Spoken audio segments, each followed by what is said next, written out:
On a quiet summer day in 1983, passengers stepped onto Air Canada Flight 143, expecting nothing more than a calm journey from Montreal to Edmonton. People were adjusting their seats, stowing their bags, flipping through magazines, and settling into conversations. The cabin smelled of coffee, warm air, and routine. Nobody on board had any idea that within hours, their plane would be falling silently from the sky with no engines, no power, and almost no chance of survival. This is the unbelievable true story of how a pilot turned a 132-ton Boeing 767 into a glider and performed one of the most impossible landings in aviation history. The story begins with something so small that it almost feels ridiculous, a math error. But before that error happened, everything looked perfect. Captain Bob Pearson, a calm, confident pilot with thousands of hours of experience, sat in the cockpit. Beside him was First Officer Morris Quintal, sharp, focused,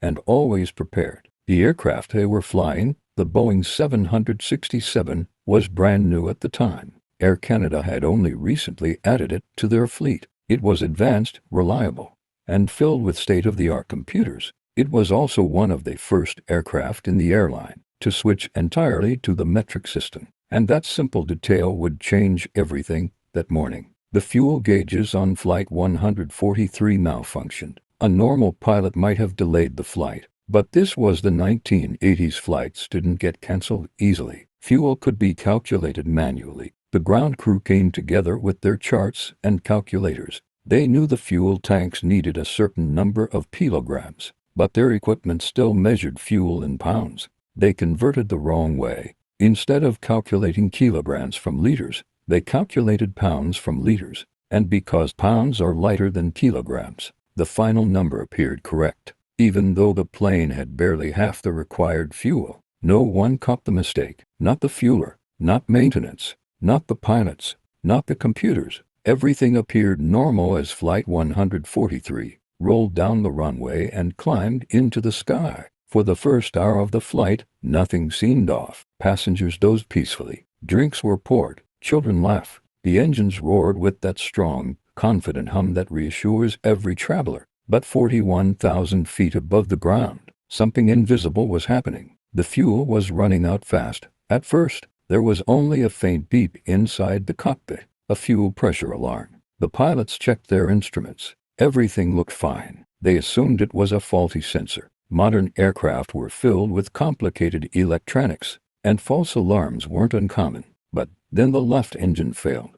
A sudden, powerful vibration shook the plane. The cockpit lights flickered. The hum of the engine turned into a deep, frightening silence on the left side. Panic started to rise, but the pilots fought it. They followed the procedure calmly, planning a diversion to Winnipeg. They radioed air traffic control and began descending. And then the right engine failed. Instantly, the cockpit became eerily quiet. There was no engine noise, no thrust, just the sound of wind hitting the body of the plane. The pilots looked at each other, both stunned. Commercial jets are not supposed to lose both engines. It is one of the rarest emergencies in aviation. But this was reality. They were falling. With the engines gone, most electronics died. The autopilot shut off. The screens flickered and went dark. The hydraulic systems began to weaken. The plane was suddenly nothing but a giant, powerless metal bird, gliding through the sky with the weight of 69 lives on board. Captain Pearson immediately took manual control. He had never been trained to glide. A 767 was something that simply wasn't in the manuals. No simulator in the world, at that time, had a dual-engine failure scenario for a plane this large. But Captain Pearson had something rare. He was an experienced glider pilot. He understood the delicate balance of air, lift, and descent. He understood how far a powerless aircraft could travel before gravity claimed it, and with nothing but instinct and glider experience to guide him, he began calculating their glide ratio in his head. Meanwhile, First Officer Quintal was studying the map. Winnipeg was still too far. They were dropping nearly 2,000 feet every minute. They wouldn't make it. Passengers had begun to realize something was wrong. Flight attendants moved through the aisle, their voices shaky but polite, trying to calm people as the plane continued falling quietly toward the earth. Quintal searched desperately for options. Then a memory hit him dimly.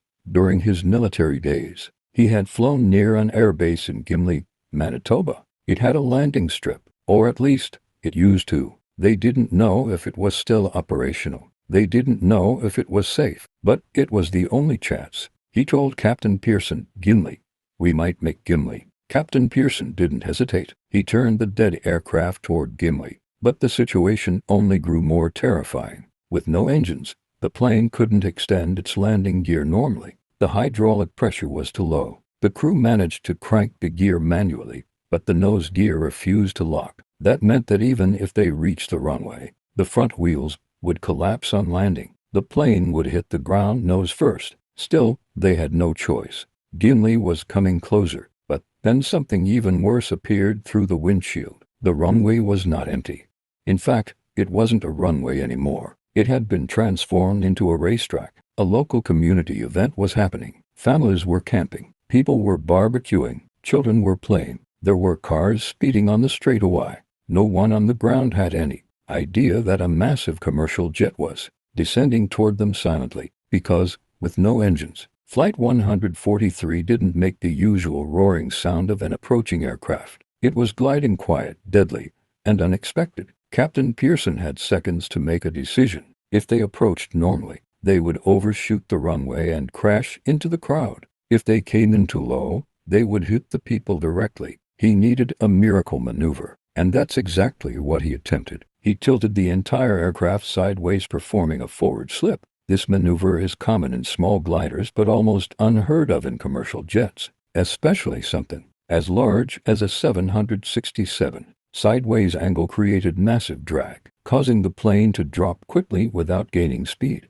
Passengers screamed as the cabin tilted violently. The pilots fought the controls as the aircraft descended rapidly. At the last moment, Pearson leveled the plane. The runway was right ahead. The aircraft touched down hard. The main wheels slammed into the ground, bouncing once. Sparks shot from beneath the fuselage. Then, as predicted, the front landing gear collapsed. The nose crashed onto the runway, scraping the pavement with a shower of sparks. Metal screeched. People on the ground ran in panic. The aircraft skidded for hundreds of feet, slowing, until finally, it stopped. Silence, smoke, fear, then astonishment. Everyone survived. A few injuries, a collapsed nose, a damaged runway, but no fatalities. A landing that should have been impossible became one of the greatest feats of piloting ever recorded. In the aftermath, investigators uncovered the truth about the fuel miscalculation. At first, the pilots were blamed. Later, they were praised for saving every single person on board. The aviation world learned a lesson that led to massive procedural changes, and Flight 143 became known worldwide as the Gimli glider, a miracle born from skill, instinct, and courage. And that is the story of the day a Boeing 767 fell silent in the sky, and a glider pilot saved 69 lives with nothing but calmness, training, and the belief that giving up was not an option.